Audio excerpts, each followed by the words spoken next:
पिछले 3 दिनों से आप सबके बहुत मैसेजेस आ रहे हैं।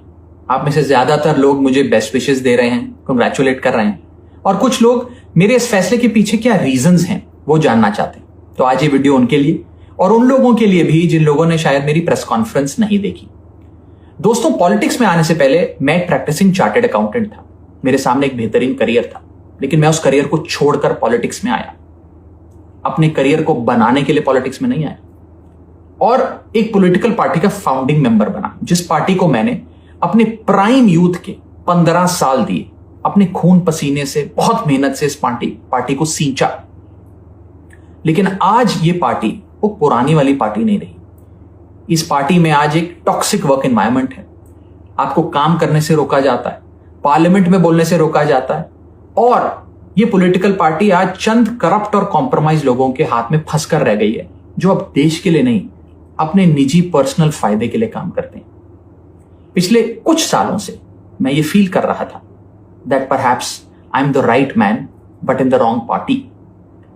और इसी के चलते मेरे सामने सिर्फ 3 ऑप्शंस थे। पहला ऑप्शन कि मैं पॉलिटिक्स ही छोड़ दूं, दूसरा ऑप्शन कि मैं इसी पार्टी में रहूं और चीजें ठीक करने की कोशिश करूं, जो कि हुआ नहीं, और तीसरा ऑप्शन कि मैं अपनी एनर्जी और एक्सपीरियंस लेकर पॉजिटिव पॉलिटिक्स करूं, एक और प्लेटफॉर्म के साथ, एक और पॉलिटिकल पार्टी के साथ जुड़कर सकारात्मक राजनीति करूं। इसीलिए मैंने अकेले ने नहीं, मेरे साथ 1 नहीं, 2 नहीं, 3 नहीं, 4 नहीं, 5 नहीं, 6 और सांसदों ने, यानी कि कुल 7 MPs ने यह फैसला लिया कि हम अपनी इस पॉलिटिकल पार्टी से रिश्ता तोड़ते हैं।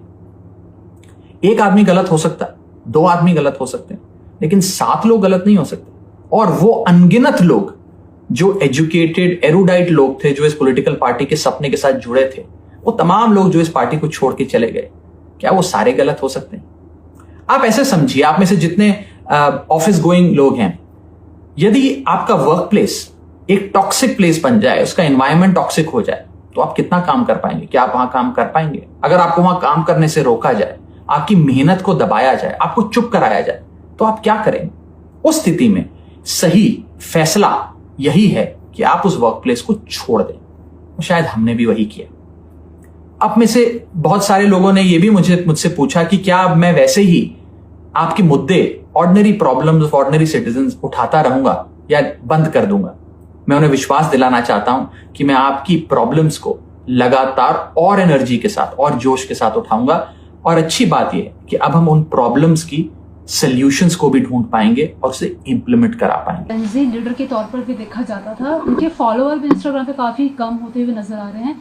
क्या लगता है आपको कि देखिए, लोग अपने आप को ठगा हुआ महसूस कर रहे हैं। लोग अपने आप को ये महसूस कर रहे हैं कि जिस नौजवान नेता की हमने सराहना की, तारीफ की, जिसके पक्ष में हम खड़े हुए, आज उन्होंने बीजेपी का दामन थाम लिया, तो इसलिए उनकी नाराजगी जाहिर है अपनी जगह। देखिए, बीजेपी जो है वो एक अपहरण गैंग है, और ये खुलेआम विधायकों, सांसदों का अपहरण करती है। पूरे देश में यही काम ये लोग करते हैं। खरीद फरोख्त, तोड़ो पार्टियों को, अपहरण करो, उनको डराओ, उनको धमकाओ। आज जिन अशोक मित्तल जी को ईडी के से छापे मरवाए बीजेपी ने, और पूरी की पूरी बीजेपी ने कहा कि वो तो बहुत भ्रष्ट हैं, इसलिए उनके ऊपर ईडी की कार्रवाई होना बहुत जरूरी है।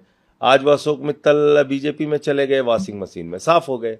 ऐसे ही बाकी सांसदों को डराया धमकाया होगा। कुल मिलाकर मामला ये है कि अभी जो चेयरमैन साहब का फैसला है वो एक तरफा है। 7 सांसदों ने जो विलय का पत्र दिया, उसका संज्ञान चेयरमैन साहब ने लिया है।